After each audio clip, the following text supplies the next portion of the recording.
စီထိုးရခေါင်းတန်အခန်းနှစ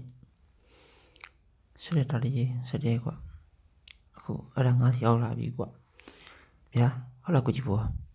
ဘောပြောရင်မနဲ့ပြသွားလိုက်ဗျာငါအဲ့ဒီခေါင်းထိုးတဲ့ယူငါကြားတော့ငါစီမတာတယ်အဲ့လိုတန်မျိုးငါတစ်ခါမှကြားဘူးတော့မဟုတ်ဘူးကွာနေပါအောင်ကိုကြီးဘောဘလို့တန်ယူတော့ဗျာတောင်းတန်ကြီးကလေးကြီးမီနေရကွာကတဲ့မီနေရမဟုတ်ဘူးကွာတစ်ချက်ချင်းလေးကြီးမီနေတာနားဆန်စိတ်ထဲမှာကြောက်နေတာကွာကိုကျင်တို့လိုဘာလို့ဖြစ်လာတယ်ကွာဒီပါအောင်ဗျအဲ့ဒီအတန်းကြီးကိုအိမ်မက်မလို့ကြားရတာဗျအပြင်မှာတကယ်စီလာဗျဟာဒါတွေကလည်းအပြင်မှာတကယ်ကြားတာကွာကြားတာမှအဝေးရကြားတာမဟုတ်ဘူးကွာကိုနားမှာကြိုက်လို့မကြားနေရတာကွာအနေကိုယူတော့တခါကျဘယ်နဲ့လောက်ကြားတော့ဗျဆယ်ချက်စနေတော့ကြားတော့ပေါ့ကွာကိုယူမပြနေကြားလာတယ်သူပဲစင်ခေါင်းလိုက်တယ်ဗျငါစင်ခေါင်းကငါသားလေးကိုခိုးတော့စီတော့မဟုတ်တွေးမိလို့ကွာဒီလိုကိစ္စကြီးငါတို့စေစင်မှုဆိုဘယ်နဲ့စလိုက်နေအောင်ဒါတွေရခုလိုကိုကြီးပေါ်ဖြစ်နေရကွာမဆော့ချိုပြပြသေးလိုက်ဗျအခုထိငါဘုံပြောသေးသေးကွာမင်းကသာရင်တော့လိုက်ပြတာမင်းကဆက်သမားဆက်သေးရှိတယ်မို့လားပြီးတော့မင်းကလည်းဆက်တစ်ပိုင်းဖြစ်နေတယ်ကွာဟာကိုကြီးပေါ်ကလေးကျုပ်ကဆက်တော့မဟုတ်ပါဘူးဗျာကျုပ်တွေးကြည့်တယ်ဖျားချမ်းသာဖူးမသိခင်မှာဘာလဲကျင်းတဲ့ခဲ့ပါလားဘာလဲလို့ပေါ့ကဲကိုကြီးပေါ်စင်မလို့နေဗျာကျုပ်တကယ်တော့လုပ်ကြည့်ပါမယ်လုံးနေပါအောင်ကိုကြီးပေါ်ခမရဖို့မမကွာရွာနဲ့ဘာနဲ့မလုံးပြပသိမ်ဘက်ကနေသွားရတယ်ကွာရုံးမတောင်ကြီးပေါ်မှာရှိရလေပြောတာပဲရွာနဲ့မင်းကစက်လက်ကုန်းနဲ့ကွာကိုကြီးဖို့ရဲ့ဖေးစီတော့ကတော့အဲ့ရောတောင်းတော်နေသေးကြမိထားလိုက်ရလားဗျဟာဒါလေးကငါဖို့ရှိနေရတယ်ငါမိုးလည်းအဲ့ရပြီကွာဟောအေးဟုတ်တာပဲကျုပ်ကအေးကိုမိပြောနေတာဗျဘာလို့မင်းအဲ့ရောသွားနေလားဒီရုံးဗျကျုပ်ကလိုရမရမိတာပါဗျဘာလို့လဲဆိုတော့ကိုကြီးဖို့ရင်စင်ကောင်းပါဗျာကိုကြီးဖို့ပြန်သွားတော့ကျိုးရီအောင်ငါမတွေ့နေဟဲ့တားတယ်ငယ်သီးထောင်းလာသေးလားဟောအမိပြန်လာပြီဝသားတွဲကြီးကလည်းပါလာတယ်ခုတ်ထချင်းတွဲနေမပြီးနေလို့စောင်းနေရတာဟဲ့တားတယ်နင်းကြည့်ရတာငနေနေကြီးနဲ့ဘာတော့နေမကောင်းလားနေကောင်းပါလေအမေကစောကဘာမေဟိုကကိုကြီးဖို့အောင်နဲ့ထိုင်စကားပြောနေလို့ပါဗျဘယ်သူလဲဟိုလေမီယာကင်းကိုဖို့အောင်နေဟောစိတ်ချက်တီးသွားတဲ့ကိုဖို့အောင်သားလားဟုတ်တယ်အမေကဘာမေဟိုကင်းဆိုသူတို့ပဲရှိလေဗျာဟေးနော်ကင်းနေဘာလို့လာတော့ဒီလိုကိစ္စကလည်းတော့ဆိုရပါလေအမေကျိုးဆိုဘာမှတွေးလို့မရဘူးဗျအဖွားရတဲ့ပြန်လာချိန်မှာအမေဝသားရင်နုနေပြီဗျကျိုးထုံးစံအတိုင်းတော့ဒီမှာဆက်ပလေတော့ဗျထမင်းစားပြီးကြုံမကြည့်ပြင်အောက်ကကျိုးရဲ့တက်တော့ကိုပြမှာတမင်းမေးပြီအမေခိုင်းတာလည်းမရှိသေးတယ်ဒါလေးဆွေးနေပါဗျဒီနေ့ကိုထိုင်းပြီအလုပ်ကိုလုံးနေတော့ညနေဆောင်တော့တော်တော်ပြီးသွားတာဗျညနေဆောင်တော့ရေမိုးချိုးထမင်းစားပြီးကိုဖုန်းကြည့်လို့အကြောင်းကိုကျုပ်စတွေးနေမိနေဗျအမေတို့အဘတို့ရင်အေးသွားတာတော့ကျုံမင်းနေသေးဘူးဗျကျွန်တော်လင်းညနေတော့မကျုပ်အေးရဝင်ခဲ့တယ်ကျုပ်မဖက်ဖက်ပေးထားတဲ့ကိုရုပ်ကလေးကိုထုတ်ပြီးကိုဖုန်းကိစ္စကိုမေးတယ်ပြီးတော့ကိုဖုန်းမဖက်ဖက်ကိုရုပ်ကလေးကိုကျုပ်ကောင်းအောင်မထားပြီးအေးလိုက်တယ်အနောက်ဘက်ကလေအေးတိုက်နေရင်ကျုပ်ဖြစ်ချမ်းတော့တယ်ဗျမိုးရတော့မှတော့ကောင်းကင်မိုးကြိုက်တယ်ဟာကောင်းကင်လိုပြလို့ဗျကျုပ်အံ့ဩသွားတယ်မုံမြော်ရဲ့လေအေးတိုက်လိုက်တာတွေးနေပါဗျကျိုးရောက်နေတော့ကလေးတစ်ခုဗျဟဲ့တာဒီငါဒီမှာကျိုးနောက်ကိုလှည့်လိုက်တယ်တစ်ပင်ပေါ်မှာထင်းဝါတော့ဝင်နေတဲ့စက်တစ်ပစ်ကြောင်မှရက်ပြီးကျုပ်လှမ်းအောင်လာဗျဟာအိမ်မထဲမှာကျုံမြင်ကောင်းမလေးဗျကျုံနဲ့အသက်တူလောက်ပဲကျုပ်သိတာပေါ့ဒါမဲ့ဟောပါလေကျုပ်လန့်တော့မှဆိုတော့သူ့ရဲ့ကိုပုံစံဖြောက်ပြီးကျုံနဲ့ရိုးလောက်စီကောင်းလေးပုံစံပြဖမ်းထားလေဗျကျော်ဘက်ကိုချထားတဲ့သူ့စပင်ကိုစနေစီပန်းဝါလာလေးပွင့်လို့ဗျဘယ်ကိုကျုံမြစီလို့ဗျတောင်းကောင်းနာမနေကျုံမြစီကိုကြီးဘောအဖိုးစားပြီးနားထဲမှာခေါင်းတန်ကြီးကြားရပြီးကိုယ်တည်းရတာဗျကိုကြီးဘောအဖေကလည်းဘုံကတော့တန်းနေမှာသူ့ကိုတက်သွားတာပဲအဲ့ဒီခေါင်းတန်ကြီးကြားရတာဗျကိုကြီးဘောမှာအဲ့ခေါင်းတန်ကြားနေရပြီဗျလောပြီးမှကြောက်တိလို့ပါဗျသူ့စပင်တွေကိုလှုပ်သွားခေါင်းကြီးလိုက်တယ်ဒါတည်းအဲ့ဒါကျင်းသားတင်းနေတာအခုမီးရောက်လာပြီမပြီးသေးဘူးစီကုန်းနဲ့ဆက်စီသွားနေမှာဟာဖေးရလေဗျဘလို့လုံးဒီကျင်းသားနေမလဲဗျဖေးရကြောင်းပြကအဲ့ဒီခေါင်းလောင်းကြီးကိုသူကိုဖြစ်စီလိုက်ရင်တော့ရတော့လိမ့်မယ်အဲ့ဒီရောက်နေတော့ဘောကင်းလေးပဲခေါ်သွားဖေးကြောင်းပြတဲ့မှာစီကျင်းသားစင်တောင်းမယ်တောင်းမလို့မမြင်ငါ့ကိုထားလိုက်ငါလည်းလာပြီးတောင်းပန်းကြီးကိုအရင်တောင်းပေးမယ်ငါရဲ့ကိုရုပ်ကိုပေါအောင်ယူသွားကြလားဟုတ်ကဲ့တင်းစင်မဟဲ့ဒါဒီထားစမ်းဘာသာနေတော့အမေကျိုးလည်းလို့နှိုးတော့တာဗျထုံးတဲ့ကျိုးလဲကြတယ်တက်တိကြလားဘာသာနေတော့ကျောင်းနေပါဗျအမေကအင်ကောင်ဘိုးကိုကျောင်းနေပြနေပါဒီပါဦးဟဲ့ငါပြန်လာတော့တာပဲကျိုးလဲပြန်အိပ်ပြီးမအိပ်လို့မပြောတော့စောစောကအိမ်မက်ကိုတွေးနေရပြီအိမ်မက်ထဲမှာမပဲပြောတာတဲ့အကြောင်းတွေကိုကျုပ်တည်တည်ချာချာပြန်တွေးနေတာမပဲပြောတာတော့ဖះကျုံးမဲ့ကြည့်လို့ပြောတာပဲ ဇက်လက်ကုန်းကလူတွေဖျက်ကြောင်းပဲဘာဖြစ်လို့မပြောဟာဖျက်ကြောင်းပဲလို့ပြောရတာတော့ကျုံနားမလဲတော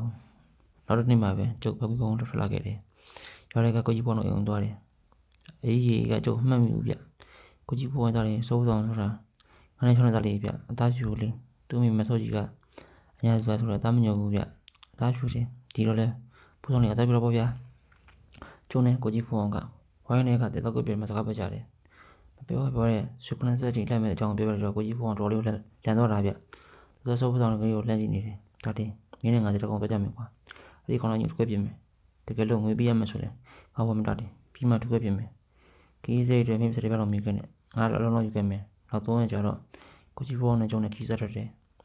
ပသိန်းကနေတဆင်မော်တော်စီးပြီးသွားရတာပေါ့ဗျာရှင်သူရောက်တော့မော်တော်ကားလမ်းဆောင်သွားပြီးတော့အဲ့ဒီရွာနေရုံမောက်စားတက်ကြတာပေါ့ညနေ3နာရီလောက်ရောက်တော့ဇလက်ကုန်းရောက်ကြတော့ပေါ့ဗျာဒါပေမဲ့ဇလက်ကုန်းမှာအင်ရမတော့ဘူးဗျရွာသစ်တက်ထားတာဆိုပဲအင်ရတော့ကဖျားချောင်းကခေါင်းလုံးကြီးကလိုထားထုံးနေဆိုပဲဗျာအဲ့ဒီခေါင်းလုံးကြီးတို့ထားပြီးတော့ရွာထဲမှာလူတွေတော့တေးတော့ပြောဒါနဲ့လူတွေကရွာပြောင်းဒေတာနှစ်ပေါင်း40လောက်ရှိဆိုပဲအင်ရွာကအခုဆိုရင်တိုးကြီးဖြစ်နေပြီတောင်ကုန်းပေါ်မှာကြောင်းမဲ့ကြီးပဲရှိတော့ဗျကျုပ်ကတော့အဲ့ကြောင်းမဲ့ထဲကခေါင်းလုံးကြီးကိုဖြစ်စီတော့ပြောပြတော့ဇက်ကုန်းရသားတွေကလက်ကြတာဗျသူတို့လည်းအဲ့ခေါင်းလုံးကြီးကိုဖြစ်စီကိုစူးစမ်းကြတဲ့အကြောင်းပြောတယ်ဗျဒါပေမဲ့ခေါင်းလုံးကိုဖြစ်စီကိုကြံစီတိုင်းသူတို့ရမဘေးတော့ကတော့ကျွန်တော်လည်းအကြောင်းပြောပြကြတယ်ဗျနောက်ဆုံးတော့သူတို့တွေလောမနေနိုင်ကြတော့ပဲရွာပြောင်းတေကြတဲ့အထိဖြစ်ကြတော့ဗျာကျုပ်တို့ကိုလည်းခေါင်းလုံးကြီးကိုဖြုတ်ဖြစ်နေတဲ့အကြောင်းတွေပြောမလုပ်ဖို့ပြောတာပေါ့ဗျာသူတို့ဘယ်လောက်တာကျုပ်တို့အဝေးလာခဲ့ရဆိုတော့ညရဖြတ်မှလည်းပြောပြီးဇလက်ကုန်းရွာဟောင်းကိုစောက်ထုတ်ခဲ့ကြတာပေါ့ဗျာညနေ9 နာရီမှာဇလက်ကုန်းရွာဟောင်းကဖျက်ချောင်းပြည်ကိုရောက်ခဲ့တာပေါ့ဗျာမပြောပါဒါကြောင့်ဖျက်ချောင်းပြည်ကြီးလို့ပြောတာဗျဖျက်ချောင်းပြည်ကြီးကပြင်လိုတဲ့တွေနဲ့ဆောက်ထားပြီးမြဲသုံးပြတာကြတော့ပျက်စီးပြီးဂျန်နေပြလဲနေပေါ့ဗျာကျွန်တော်ကဖုန်းအပြန်ပြတော့ဝင်ပြီးလိုက်ကြည့်ကြတယ်ထိုင်ကုန်အကျိုးပဲတွေနည်းနည်းပါစီရကလည်းဘာမှမရှိတော့ဗျာတော်တယ်မှဆိုအစောကြီးမပြောတော့ပေါ့ဗျာကျွန်တော်ကဖုန်းကျွန်တော်မပါလာတဲ့ဖြောင်းနေထုတ်ပြီးထုံးလိုက်ကြပေါ့ဗျာကျွန်တော်ကဖုန်းဖျက်ချောင်းပြည်ကြီးရဲ့အလဲမှာတူတော့တိုင်းကြပြီးတော့ဖျက်ချောင်းတော်ကြီးဗျာဟောဒီကစိုးဖုန်းရဲ့ဖုန်းမဟုတ်ကောင်းနဲ့ခင်ဗျားနဲ့ဖြစ်ခဲ့ကိစ္စတွေအတွက်မဟုတ်ကောင်းမြေပြတဲ့စိုးဖုန်းကဖျက်ချောင်းတော်ကြီးကိုလေးနဲ့တောင်းပန်ပါတယ်ဗျာလူကြီးတွေဖြစ်ခဲ့တဲ့ရန်ညွှန်ရန်စားတွေပေါ့ဒီမှာပဲရပ်ပေးလိုက်ပါဗျာစိုးဖုန်းကအလင်းညွှန်တောင်းပန်ပါတယ်ဟုတ်ပါတယ်ဖျက်ချောင်းတော်ကြီးကျုပ်ဖို့အလင်းညွှန်တောင်းပန်ပါတယ်ဗျာဟုံးတိုင်းဟာဖြူကြီးကြီးကနေပြည့်သွားမြင်လိုက်ရတယ်ပြီးရနဲ့ဖျက်ချောင်းပြကြီးရဲ့ပေးထားတဲ့တစ်ခါပေါ်မှာသူတို့လုံးနဲ့ပွင့်သွားတယ်ဗျာဖျက်ချောင်းပြကြီးကြောင်မှာလေးပုံနဲ့ခေါင်းနေလေတဲ့ကိုရောက်တယ်ပြီးတောင်းကနေမြောင်ကျမ်းမြောင်တက်ပြန်ကြလာပါဗျာ